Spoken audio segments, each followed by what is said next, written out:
आज हम लोग प्रश्नावली 1.2 का प्रश्न क्रमांक 1 करेंगे, जिसमें दिया गया है निम्नलिखित संख्याओं को अभाज्य गुणनखंडों के गुणनफल के रूप में व्यक्त कीजिए।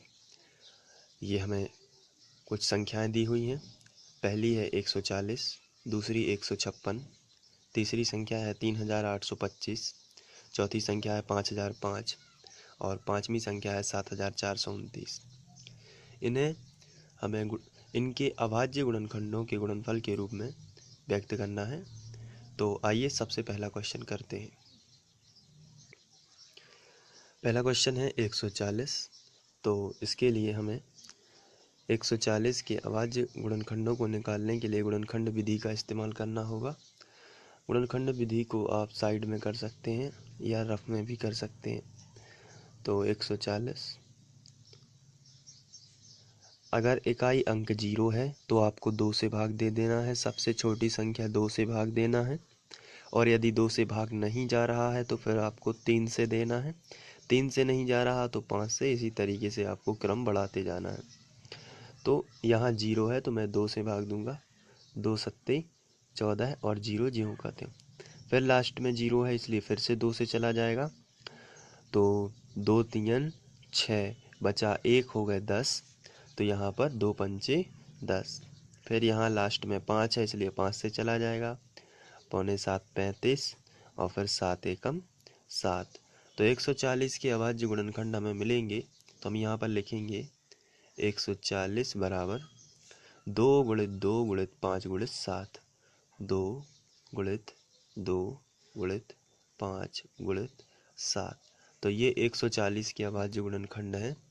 अब आप इसको और अच्छे से लिख सकते हैं। 2 गुणित 2 दो बार है तो आप इसको लिख सकते हो 2 पावर 2 गुणित 5 गुणित 7। तो इस तरीके से आप 140 के अभाज्य गुणनखंड निकाल सकते हैं। नेक्स्ट क्वेश्चन लेते हैं। Next question 156।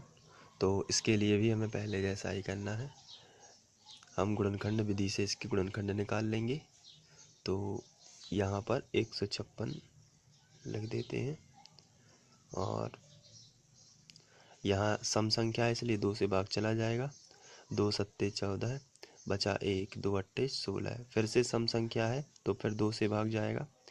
2 3 6 बचा 1, 2 इनाम 18। फिर यहाँ 13 3 39 होता है, या पहले आप 3 से भी दे दें। 3 एकम 3, 3 तिरका 9। फिर 13 से 13 का ही जाता है तो 13 एकम 13। तो आप यहाँ पर देख सकते हैं 156 के जो गुणनखंड निकले हैं वो निकले हैं 2 गुणित 2 गुणित 3 गुणित 13। 2 गुणित 2 गुणित 3 गुणित 13। अब यहाँ पर आप इसको 2 पावर 2 भी लिख सकते हैं क्योंकि ये 2 बार लिखा है। गुणित 3 गुणित 13। तो इस तरीके से आप इसके निकाल सकते हैं अभाज्य गुणनखंड। नेक्स्ट क्वेश्चन लेते हैं। इसके बाद 3825।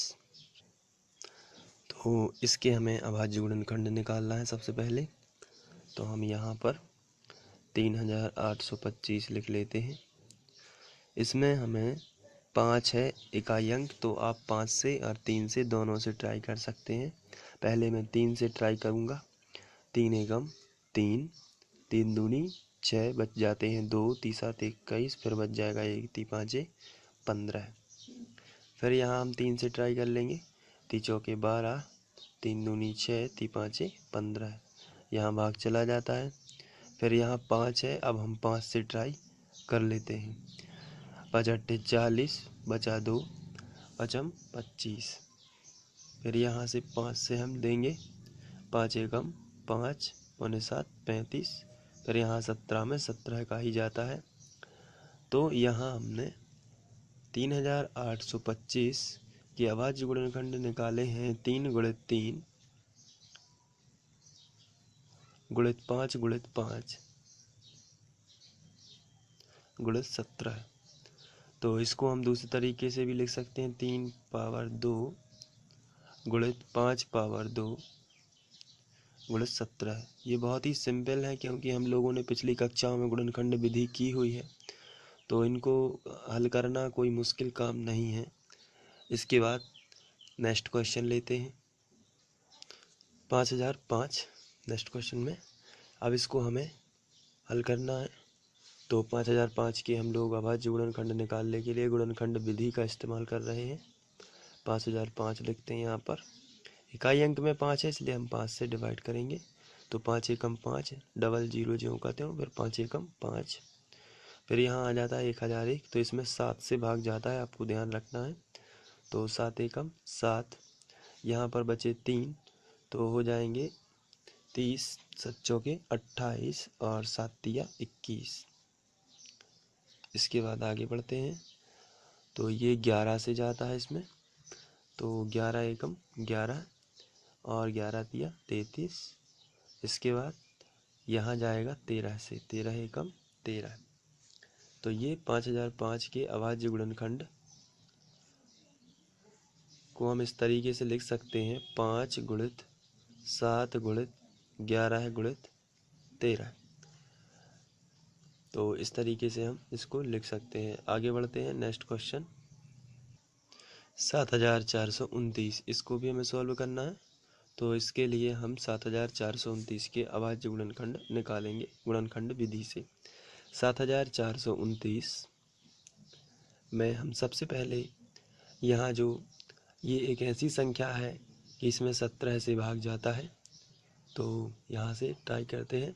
17 चौके 68, 17 तिया 51 और 17 सत्ते 119। तो ये 17 बार चला जाएगा, आप भाग दे के देख सकते हैं।